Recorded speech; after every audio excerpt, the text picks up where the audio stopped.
the fundamental question here is that this election is taking place in the wake of SIR controversy. Now, do you think it's going to create a foundation for the Bihar election, or it is just going to boil down to unchanging symmetry of caste? No, Bihar does not vote only on caste, at least for the past few elections that I have been observing keenly, and that includes both Lok Sabha and Assembly elections. Biharis do not vote only on caste. Certainly, caste is there in the back of their mind, and it does create a sort of solidarity if the candidate is from a particular caste in a certain area. So you will find some sort of tilt towards the person, but there are other factors which matter, and people look at a wholesome picture before they vote.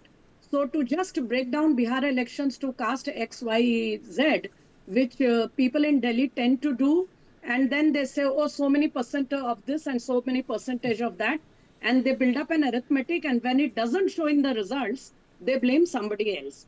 So let's not go on that road. Now, what I'm trying to, I agree with you that the SIR did become one of the top issues. Certainly, because it is such a big exercise and it concerns every voter, it will be a matter of chatter. But beyond the chatter, whether people will vote on SIR is still unclear.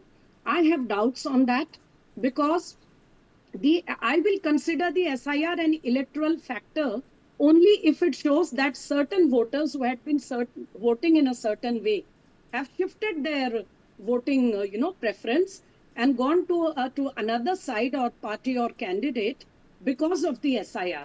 Only then will I consider it an electoral factor. Otherwise, it is a lot of chatter, and certainly we are all part of that chatter.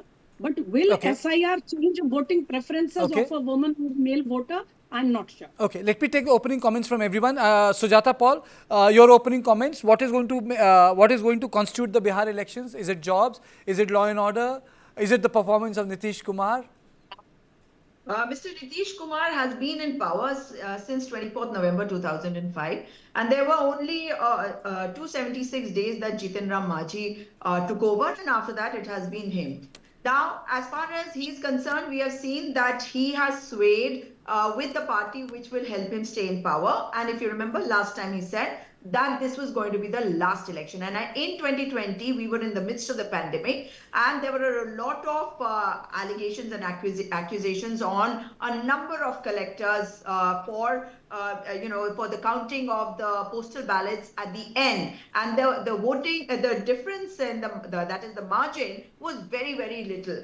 And this time, with the SIR being undertaken in this massive manner, the Election Commission has not really been able to give the data of those people who these people have been calling infiltrators. So clearly, there will be questions in the mind of the people, and people have been put to a lot of tests because the 11 documents that they were expected to produce, one of those that they were expected to produce, was very, very difficult indeed for them. Now, what is important to understand is that giving women 10,000 rupees towards the end, that is just before the elections, will definitely seem as if this might make a difference. But like my previous panelists say, and I agree that the people of Bihar are very intelligent and they are questioning whether their children needed jobs and were they given those jobs, whether migration was a problem or not. Because if you actually look at the data, you will find that 2.9 crore people of Bihar live on an amount of less than 100 rupees per day. If you look at 38% of the households, they have no access to toilets. 70% of the population sleep hungry in the state, and there are a whole lot of things which plague the people of Bihar because of non-governance and ill governance. And last point that the extremely backward classes have not been looked into carefully by this government, and therefore people want a better life for themselves, and they're going to vote out the BJP JDU combine. Okay, Manish, Bharatiya Janata Party and JDU combined came actually on the issue of governance and law and order. Do you think that governance is an issue today, or there are other issues which will be facing the electorate? Namaskar to you and my co-panelists and to all your viewers. In fact, as if you will speak to any Bihari, they will tell you that when this government came to the power, there was no governance. Everything was broken. There was no law and order. and there were none of the schools functioning, colleges functioning, police stations, nothing was functioning in Bihar.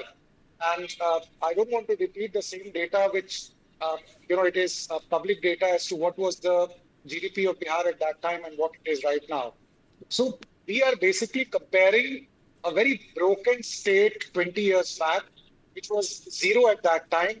It took some time to bring Bihar on track. And personally, I feel that while there are challenges, but that so are the challenges for even our entire country. And every country, every state is facing challenges of its own. So Bihar is also facing those challenges.